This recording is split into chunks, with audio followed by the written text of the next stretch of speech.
our next guest says he wouldn't be putting his retirement funds into this stock.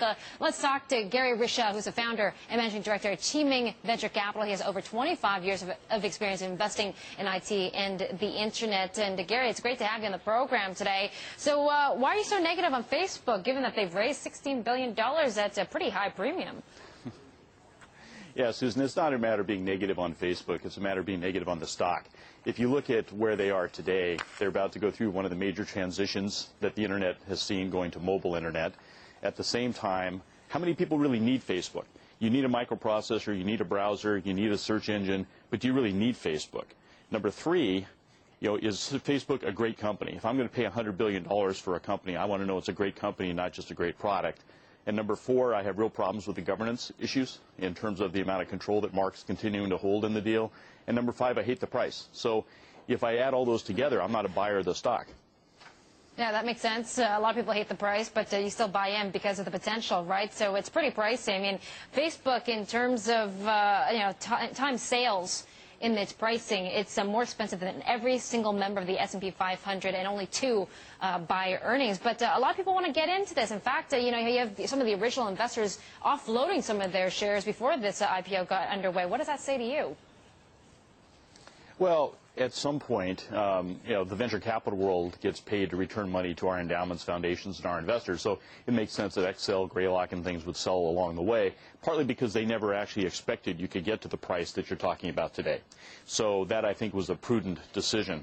I think from a standpoint, what I don't like to see is I don't like to see a founder taking $1 billion off the table, because I think some of the comments have been made, this is a once-in-a-lifetime company, and then the person goes on to quote 4 or 5 once-in-a-lifetime companies. It's like the vintage of the century in Bordeaux. We've had 5 in 10 years. So there's always going to be another great story. And I think the sad thing today is that there are so few great stories out there that this one's attracting potentially undue attention.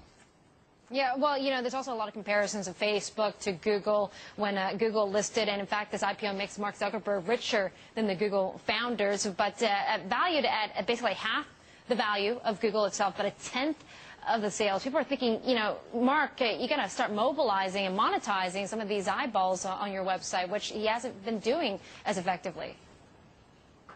Well, I think that part of the key, and this is the point about having a great product. There's no question. Facebook is a great product. But is it really mission critical? Is it really something that everyone absolutely needs to use every day? Not yet.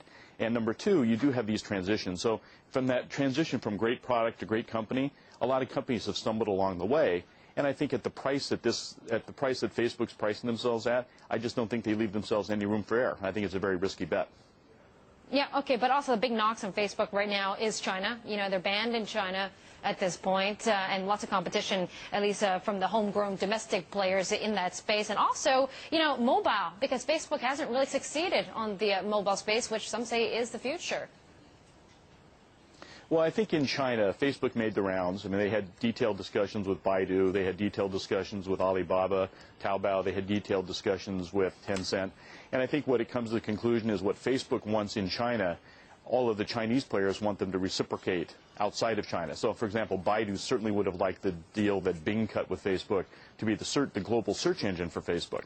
But Facebook was unwilling to make those trades. So I think Facebook views China as an optional activity. I know they're trying to develop a strategy, but particularly this year with everything that's been happening in China, the likelihood of opening up another major social network operation here, I think the chances of that happening in the next 12 to 18 months are almost zero.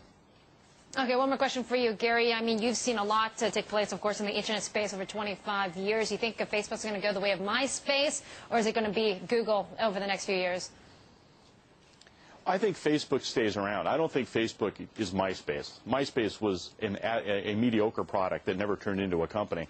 I think Facebook is a great product. And the real question is going to be, as you mentioned, can they monetize, can they make these transitions and prove that they're a great company and not just a great product? I think they have a chance.